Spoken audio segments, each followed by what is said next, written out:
There was this girl at my school who always sat alone. She wore the same clothes every day. Her hair was messy, and yeah, she smelled bad. Everyone made fun of her. Some even held their noses when she walked by. Broke. So I did something no one else had the guts to do. I followed her home. And what I found, it changed the way I saw everything. You think you know someone's story. Trust me, you have no idea.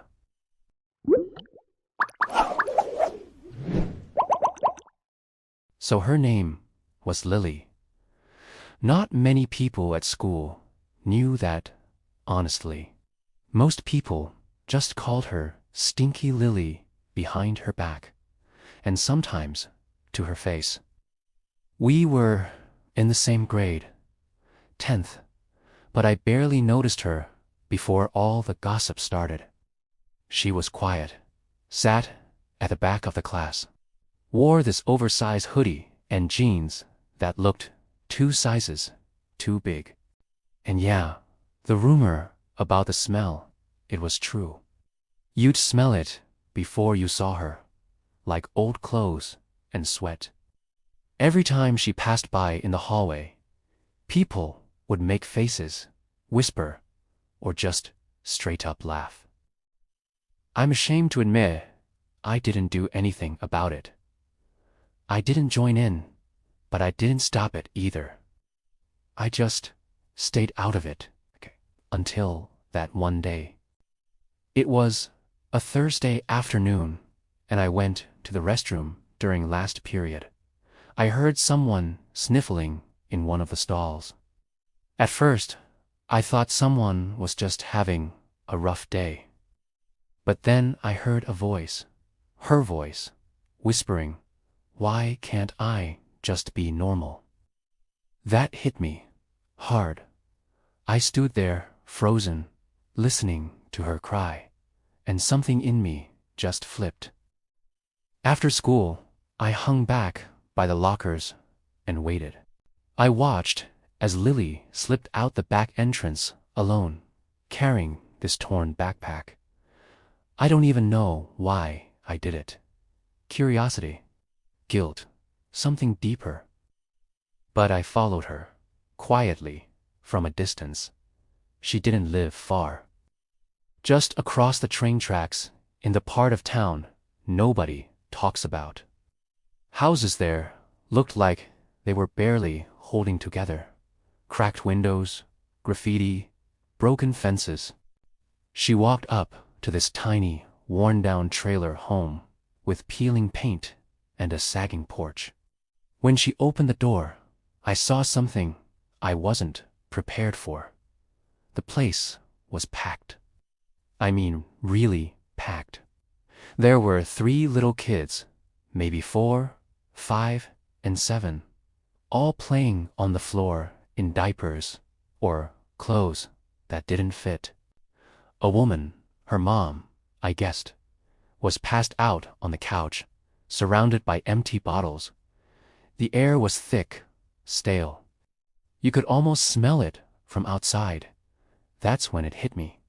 That smell everyone made fun of. It wasn't just her. It was her reality.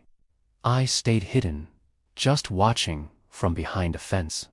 Lily walked over to the kids, dropped her bag, and immediately started cleaning. Like full-on adult mode. She picked up trash, changed one of the kids' diapers, then opened a cabinet, which was barely stocked, and tried to find something for them to eat. Eventually, she handed them half a loaf of bread and some peanut butter. No plates, no napkins. Just survival. And then, she disappeared into this little shed behind the trailer. I thought she was leaving, but she came back a few minutes later with a bucket of water and what looked like a rag. That's when I realized they didn't have running water. She was using the bucket to clean the baby, and then herself. My throat got tight. I went home that night and couldn't sleep. I kept thinking about how many times I walked past her without even wondering what was going on in her life. How we all judged her for things that weren't even her fault. She wasn't dirty. She was surviving. Every single day, she came to school after feeding and caring for 3 younger siblings, without food, clean water, or sleep. And somehow, she still showed up. The next morning at school, I sat next to her in English class. The seat was usually empty. A little suspicious, too. But I just smiled and said, "Hey." She barely nodded, but that was okay. I wasn't expecting her to trust me right away. I started small. I offered her half my sandwich at lunch, helped her with a math question. Slowly, painfully slowly, she started to open up. One day, she even laughed at one of my stupid jokes. That laugh, it felt like winning the lottery. A few weeks later, I brought her a small care package. Just deodorant, some travel wipes, and snacks. Nothing fancy. I left it in her locker with a note. No one should have to do everything alone. She never mentioned it, but the next day, she wore her hair up in a ponytail for the first time. Clean, brushed, and tied with a ribbon. That tiny change, it told me everything. Eventually, I told my mom about her. My mom works in community outreach and got in touch with someone who connected Lily's family with emergency services. Turns out, her mom had struggled with addiction for years. Lily had been basically raising her siblings since she was 9. Child Protective Services stepped in, but not to tear the family apart, to support them. They helped clean the home, brought in groceries, and offered her mom rehab. Lily and her siblings got placed in temporary care while her mom got help. It wasn't perfect. Lily still had trust issues. She still struggled. But slowly, her life started changing. And at school, word got around. People stopped laughing. Some felt guilty. Some just didn't know what to say. But Lily held her head higher. She started smiling more. And she started smelling like vanilla shampoo. Funny how something so small could make her feel so big inside. She and I became real friends.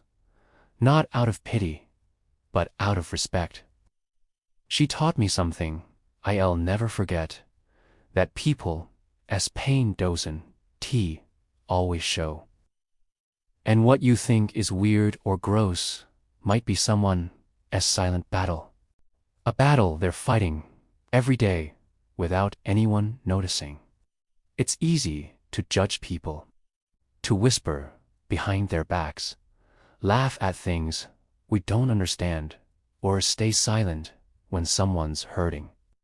But if you just take a step closer, look beyond the surface, you might realize that what someone needs isn't to your opinion. It's your kindness. Lily didn't smell bad because she didn't care. She smelled bad because no one cared for her. But one moment of empathy, one decision to follow instead of avoid, can flip someone's world upside down. So next time you see someone being left out, mocked, or misunderstood, don't just walk away toward them. You might be the first person who ever does.